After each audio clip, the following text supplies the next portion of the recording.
Hi, I'm Russell Leidig. I'm here to talk to you about Orthohack, Hack Your Ortho Basis.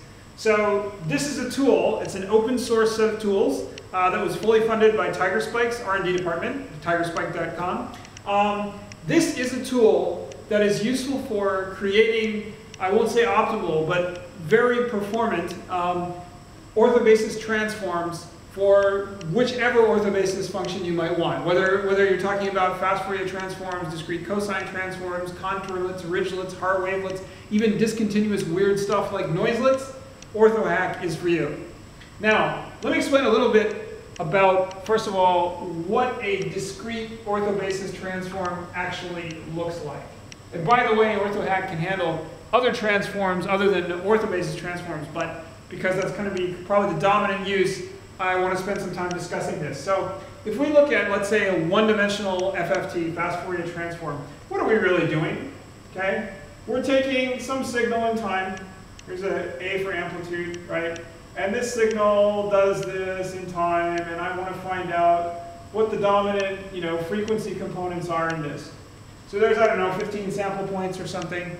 Well, one way to do this in a very brute force way is I could take every single orthobasis vector of the FFT, the 15 or whatever point FFT, and I could integrate it manually. I could multiply in some. So right, if you look up fast Fourier transform, you'll learn that it's composed of a whole bunch of different sinusoidal and cosinusoidal components, cos 2x, blah, blah, blah. And then we have sin 0x, of course, is always 0, so we won't talk about that. Sin 1x, sin 2x, sin 3x, and so on. And the cos 0x, of course, is constant. So that's simple, right? This is always like 1/2 or something because it's there's a normalizing coefficient. But essentially, you multiply this sample by this sample, this sample by this sample, this sample by this sample, blah, blah, blah, blah, and you add up all of those products, and out pops a coefficient. Okay? Coefficient. And then we have cosine 1x, which is a little bit more interesting waveform, right? It's going to look something like this, my fabulous artwork here. And where this is represents minus pi, I'm sorry, this represents 0, this represents 2 pi. And you can shift the coordinate systems here, obviously, and not make any useful difference. I'm not going to go into that. But you're doing the same thing. You're multiplying this amplitude times this spatial signal amplitude, and this amplitude times this amplitude, and you're adding them all up, and you're getting some other coefficient, coef2, okay, et cetera, et cetera, et cetera. And by the way you determine these amplitudes here, you can argue all day about whether it should be the amplitude at the beginning of the interval or the end of the interval or some kind of calculus average of the thing in the signal in between, but it doesn't matter. Orthohack doesn't care. And I might add, we have discrete, we have the fast Fourier transform, we also have the inverse fast Fourier transform. Orthohack doesn't care either. Everything is just a transform. Okay? So if I were to do this FFT in a brute force way, I could do that. I could take 20 different cosinusoids and 20 different sinusoids. I forget, there's a theorem that tells you exactly how many components you need to faithfully reconstruct the entire signal, but you could take that many, and you could get that many coefficients, and I believe it's n spatial samples in and n coefficients out, but it might be 2n. Anyway, it doesn't matter. Whatever the transform is, I can do it in brute force this way. That's my point. Okay? Now, the problem with all of that is, let's say that I have, well, yes, actually, I need this n. Let's say that I have n spatial points coming in, right? And each of these samples have a resolution of n points, and there's n of them. Then, essentially, I need n squared, O(n squared) operations to do this brute force transform. And by the way, in the absence of any other knowledge about the underlying math of the FFT or the discrete curvelet transform, or whatever transform you like, I can do an orthobasis transform this way. I can brute force it by doing all these multiplies and all of these adds. And I will get essentially the right answer as long as I have sufficient numerical precision. Now obviously, if you only want to do one transform, that's fine. But in the real world, we want to do lots of transforms, and we generally want to do them real fast. So we're basically going to have to cut down this process. And that is precisely what Orthohack does.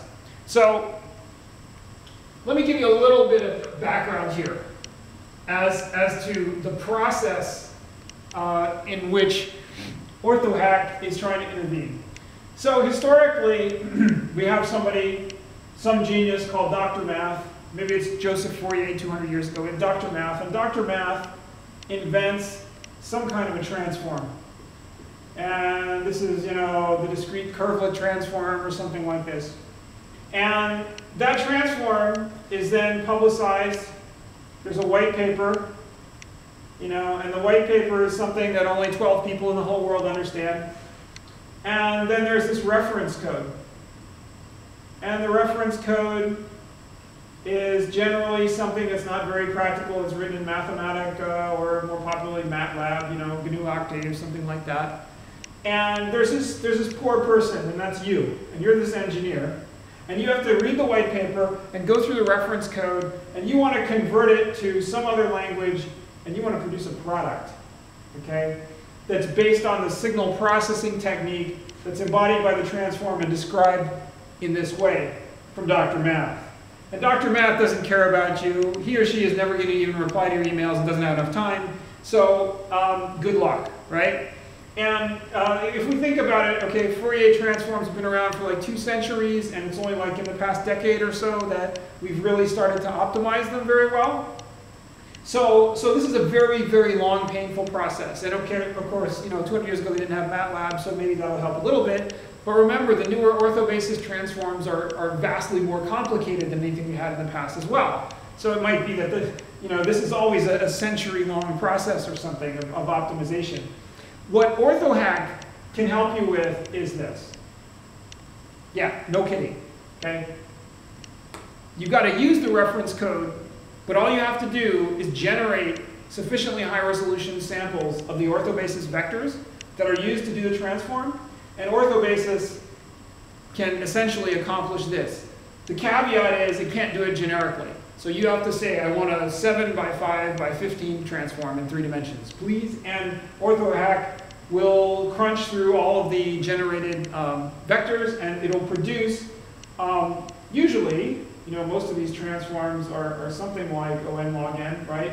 And Orthohack will actually, in the cases where it's supposed to, will actually produce something around n log n. I'm not going to say it's 100% optimal, but from what I've looked at and the analysis I've done, it seems to be relevantly performant, very relevantly performant, let's say that. And there's a lot more to it, but I'm running out of time, so I'm going to get that in the next video. I'll give you a link to the next video in the description.